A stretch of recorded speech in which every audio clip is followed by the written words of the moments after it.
Welcome to DU Digimon.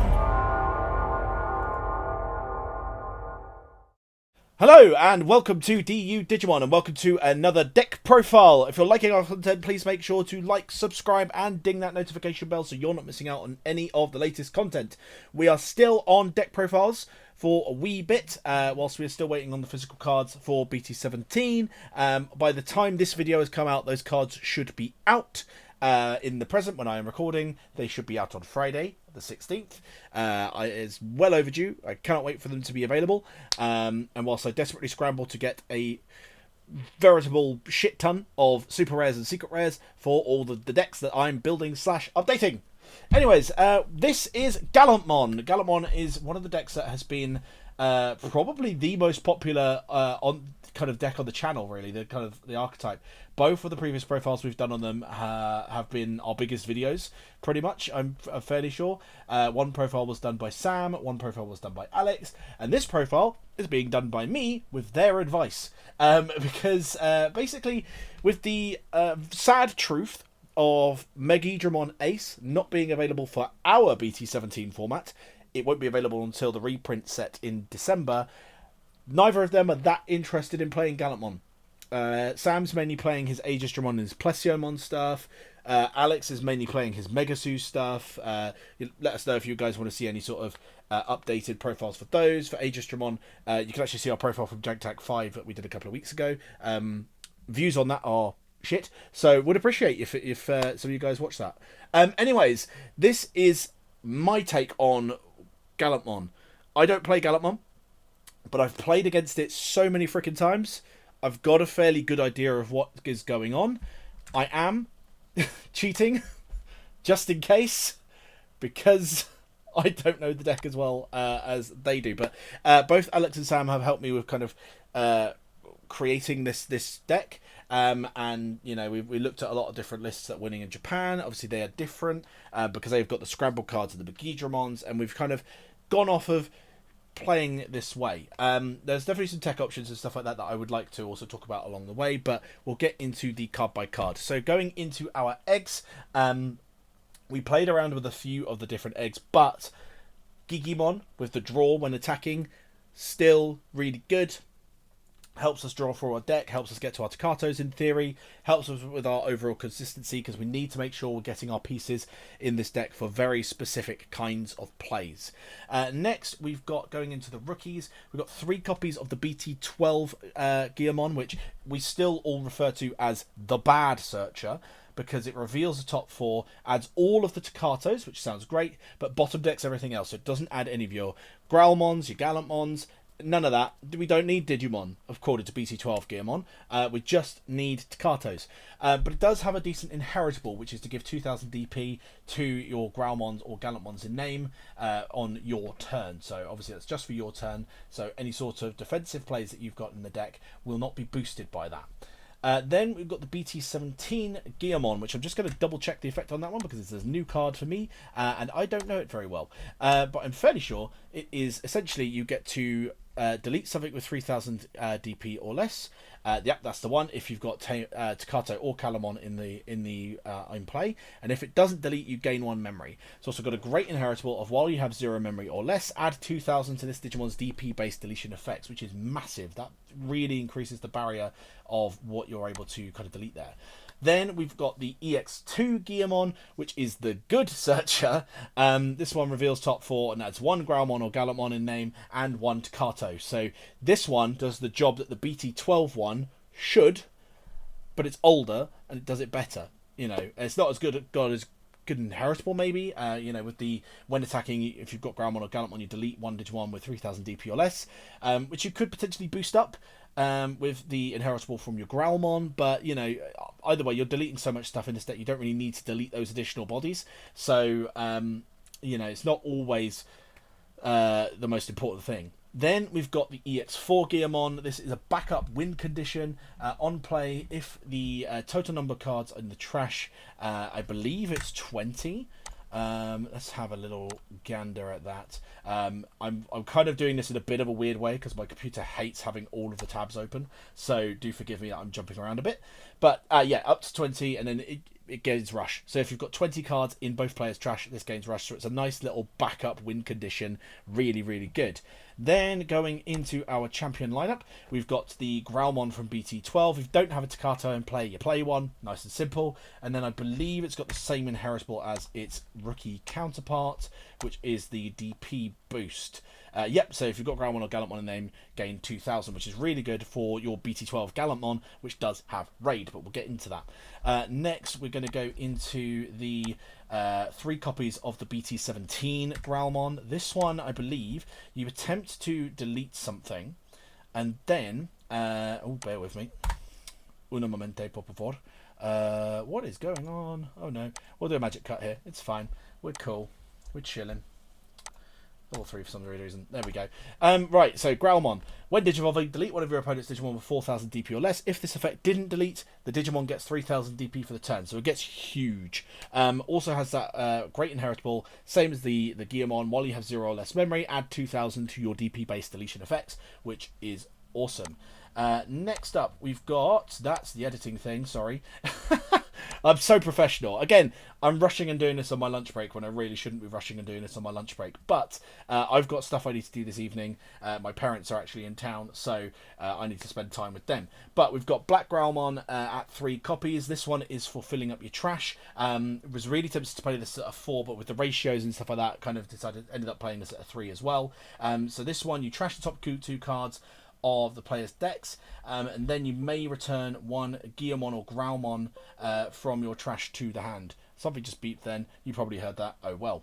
Then it's got the inheritable of the on deletion, which I'm just going to double check what that is you may return 1 Gallantmon or card with Growlmon Gallant on its name from your trash to the hand. So same as the card main effect, just without the trashing 2. You return 1 Gallantmon and 1 card with Growlmon Gallant on its name from your trash to your hand. So really good stuff there. And again, do let me know in the comments below if you think me checking all of these is very unprofessional. It probably is, but I'm a dad. I can't remember all these cards, man. I barely remember my own decks, let alone everyone else's. But anyways, next we're going to go into our level 5. So we've got 4 copies of the EX3 War Growlmon. It's got no inheritable, which seems a bit shitty poo-poo. But it does also... level Digivolves on top of anything with Growlmon in its name, so don't ignore the only Digivolves on purple. When Digivolving, trash the top 3 cards of both players' decks, and if either player has 5 or more cards in their trash, you may play 1 Gallantmon or Takato from your hand or trash without paying the cost, which is really good. Playing out your Tamers for free, very, very good. Also filling trash, very essential for your main power bomb in this deck. Next up, we've got 2 copies of the BT12 War Growlmon. Now this one is always a nice cheeky one. I know AJ, who plays Gallantmon down at Locals, he very much likes this War Growlmon. He likes to put a lot of emphasis on this one. So you delete 1 of your opponent's Digimon with 4,000 DP or less. If no opponent's Digimon was deleted by this effect, you could Digivolve this Digimon into a level 6 Digimon card with Gallantmon in its name in your hand for the Digivolution cost. So you may, so you don't have to do it, but you know, if you can, why not? When this Digimon would Digivolve by this effect, reduce that cost by 1. Also has a great inheritable. If your opponent has no Digimon in play, this Digimon has Growlmon or Gallantmon in its name, you gain 2 memory. So really good. You know, it's interesting. It always interests me that it says if your opponent has no Digimon in play and this Digimon has Growlmon or Gallantmon. And I suppose if you go into Growlmon into War Growlmon X, I suppose is the kind of the intention there. We're not playing any of the Axe antibodies. I originally did a draft with Axe antibodies in it to kind of do more of the DP deletion and stuff like that. And Alex told me that you don't really want to do that. You want to focus more on the trashing side of things. So here we are. But this is really good for kind of speeding you up and giving you a bit of late game recovery. Then we've got 2 copies of the new BT17 War Growlmon. We'll just have a little scoozy at what that bad boy does. I'm fairly sure it gives you security tap +1 if you do stuff. Yes, delete one of your opponent's Digimon with 6,000 DP or less, which, bearing in mind with the right inheritables, that could go up to 10k potentially. If this effect didn't delete, this Digimon gains security tap +1, Awesome. Then, when an effect deletes an opponent's Digimon, you may unsuspend this Digimon with Gallantmon in its name. I'm pretty sure all of your Gallantmons do some sort of deletion-based thing, so they will all end up unsuspending off of that effect. And, you know, especially when you've got Blitz and Blocker and other things being kind of hurled around, really good stuff. Next, we've got the Gallantmons. So we're going to go with the 2 copies of BT12 Gallantmon first. Once I know how to use a computer, there we go. So, BT12 Gallantmon. Has raid inherently, cool. In my opinion, it's not as good as a raiding Digimon as something like BT12 Wargreymon, sorry. But still an incredibly good card in its own right, especially within its own archetype. So it also does its when Digivolving effect of deleting one of your opponent's Digimon with 6,000 DP or less. Then, when attacking, delete one of your opponent's Digimon with 6,000 DP or less. If no opponent's Digimon was deleted by this effect, trash the top card of your opponent's security stack. So the intention here is that you've deleted something with that first effect. Then you attack in, you trash the security. Really good. If you haven't though, this card can potentially remove up to 3 bodies off the board. It deletes something when it digivolves. It then, when attacking, can declare raid into something and then delete a 3rd body with that deletion effect. So it can potentially do really well against wider boards with smaller Digimon. You know, something like Numamon, for example. I know back at the beginning of BT15, there was that one player who managed to win a regional with Gallantmon, and the reason was because he went up against so many Numamon players, and they had so many small things, he just deleted them all. So, you know, this card does a lot of really good stuff. Next, we're going to look at, who are we looking at? We're looking at BT13 Gallantmon. So this is the secret rare one from BT13. This one is another backup win condition, as well as also a great control tool.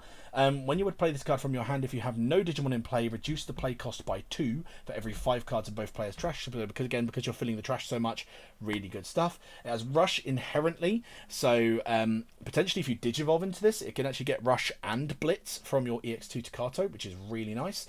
Then it's got an on play when Digivolving, when attacking, which is not once per turn. So it means that if you on play this or when Digivolving this, it triggers, and then you use your Rush to attack with it, it triggers again. Delete one of your opponent's Digimon with 6,000 DP or less. If no Digimon was deleted by this effect, delete one of your opponent's Digimon with 13,000 DP or more instead. And again, thresholds have change here. So because you've got potential adding 2,000 things, you can, instead of deleting something with 6,000, you potentially delete something with 10,000.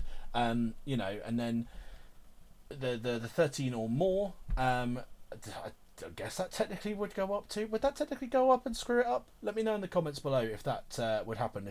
If you had a 4K and suddenly you have to delete a 17K or more. I don't think that's how that works, because that seems dumb. Because it kind of breaks the archetype. But let me know in the comments if that's what happens with that ruling. The main thing though is that your lower end goes up. So, but I think technically the upper end would go up too. Let me know in the comments what you guys think is the ruling there. Next, we've got the 2 copies of the new BT17 Gallantmon. This one adds a much needed layer of defense to the team, which is to the deck, which is really cool. When Digivolving, sorry again if you heard another boot, my keyboard and mouse just decided to just unconnect for no reason. Really handy. When Digivolving, when attacking, again, not once per turn, delete one of your opponent's Digimon with 8,000 DP or less, so again you can boost that up to potentially to 12 with the right inheritables.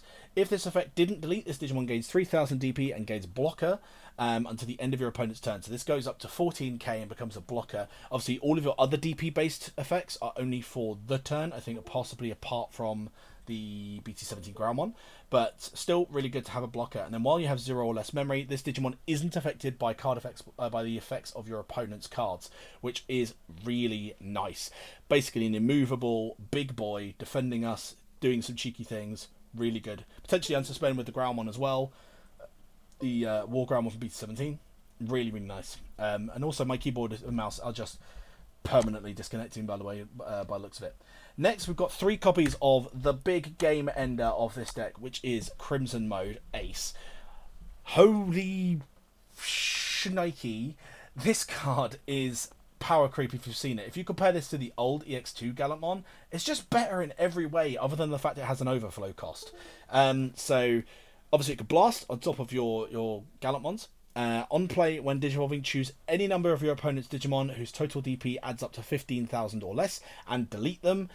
bearing in mind with the right inheritables, you pushed it up to 19, which is dumb.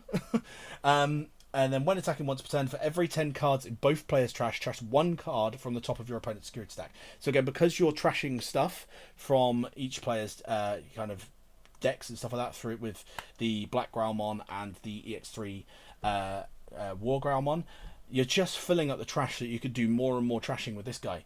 You know, and you potentially delete massive wide boards, filling the trash. You're doing all this incremental deletion as you're playing to fill up the trash so that you could go for broke with this guy.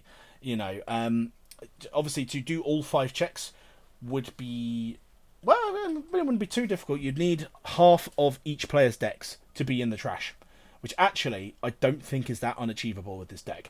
You know, I think Gallantmon's always been one of those decks where it's always been in the rogue tier 2, but actually I think it's a lot better than people think. It always does better than I think it would do. It always surprises me, and it's cards like this that do that. Next, we'll go into the Tamers.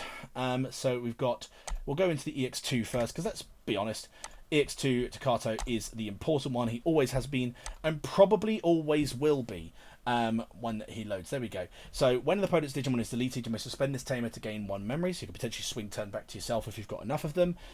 When one of your Digimon would digivolve into a Digimon card with Gallantmon or Growlmon in its name, it gains when digivolving Blitz, which is really nice. So it means you get Russian Blitz potentially with your BT13. It means you can attack him with your Raid. It does loads of stuff, just giving Blitz to all that stuff. Sam made a really good point when we were theory crafting with this. There needs to be another card in the deck that gives you Blitz to really push it above the edge into kind of more meta contention. It's a tricky one to kind of say on that, because in most archetypes there's not a lot of things that will give you Blitz. Like widespread Blitz. It'll be one card that will potentially give you Blitz. Like look at, say, Megidramon, you know, as attacker, the heavy mobile Digimon, that gives Blitz, for example.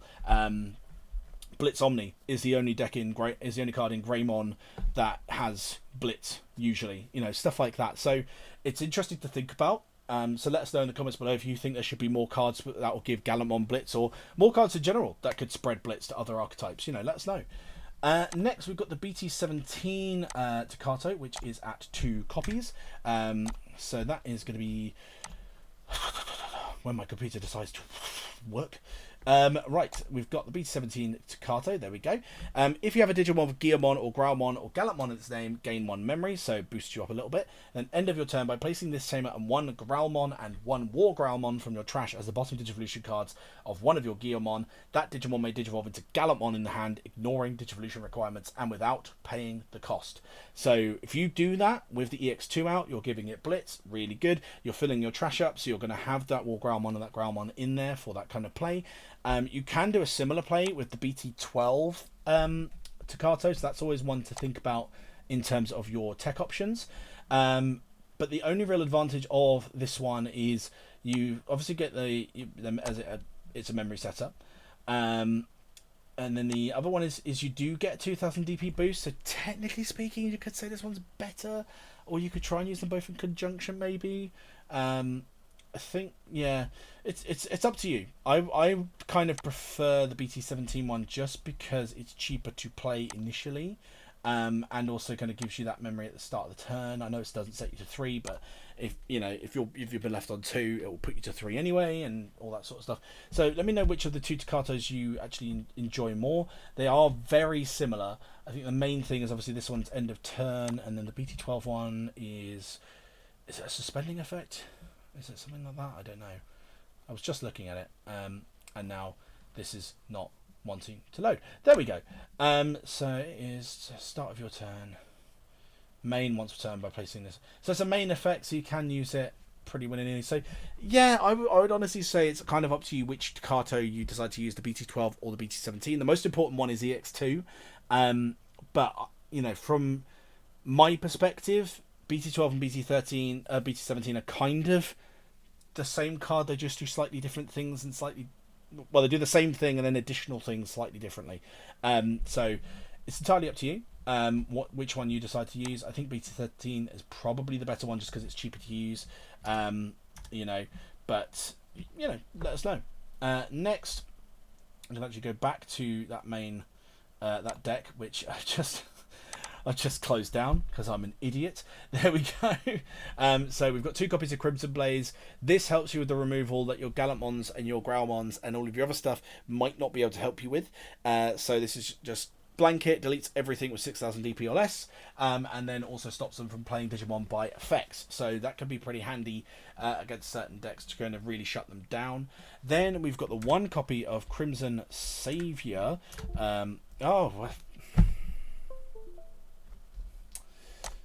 The 1 copy of Crimson Savior.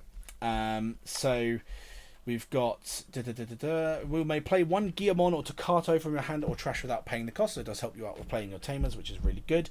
Then place this card in the battle area. When an opponent's level 5 or higher Digimon is played, and that's all turns, you can use the delay effect of this to Digivolve one of your Digimon into a Gallantmon in your hand without paying the cost, which is really nice, kind of almost a trap card kind of thing. The fact that it helps play out your Tamers is also really good. I was really tempted to bump this up to 2 copies, but I just think that secondary all turns effect isn't really going to come up as much unless you're going against stuff that's purposefully playing out level 5 or higher Digimon. Most decks, even the wider ones, do tend to build up straight from the breeding area and kind of Digivolve incrementally, playing smaller bodies out if they need to. Playing at a level 5 or higher, you know, it doesn't really come up as much as you think. I think there's definitely some decks where it would come up a lot. Like if you're going up against, say, I don't know, Fanglong, you know, that's going to come up a lot. But I think as a one-of, I think it's absolutely fine. And then the last card we've got in the deck is 4 copies of Offense Training. Now, based on your local meta, I would say potentially swap this out for memory boosts if you're going up against something like Imperial a lot, because Imperial eats Offense Training for breakfast. As soon as you use the reduction with the delay, they then go, oh, look, I've got my Imperial Dramon on the board. I'm going to Digivolve into Imperial Dramon Fighter Mode and butt fuck you. You know, so bear that in mind. But in general, Offense Training is the better pick, at least with what me, Sam, and Alex were discussing in the chat, because of the fact it can search everything in the deck. It doesn't just search the Digimon; it can search your Tamers and your options too. So, ideally, it's the better pick at the moment. But you know, based on your local meta, if you've got a lot of Imperial Dramon players, maybe think about Red Memory Boost. But that is the deck. Again, apologies, this has been a bit more chaotic. I seem to always be in a rush at the moment with videos, and I do apologise for that. You know, I want to sit down and properly put effort into these. But at the moment, I'm kind of having to rush them around because August is just such a busy month for me, man. A lot of stuff going on. But I hope you guys like the deck. I hope you guys like my take on it. Based on the discussions I've had with Sam and Alex, let me know what kind of things you guys would improve. Let me know what things you play different. You know, especially my American compatriots who have had the deck, have had BT17 for a little while now. Whereas by the time this video comes out, the UK will have only just gotten it. Yay! We love being in the Commonwealth. Anyways, let's leave it at that. If you like this video, as chaotic as it was, please make sure to like, subscribe, and ding that notification bell so you're not missing out on any of the latest content. Join us on Wednesday for our next deck profile, and we will see you again. But until next time, keep it digital.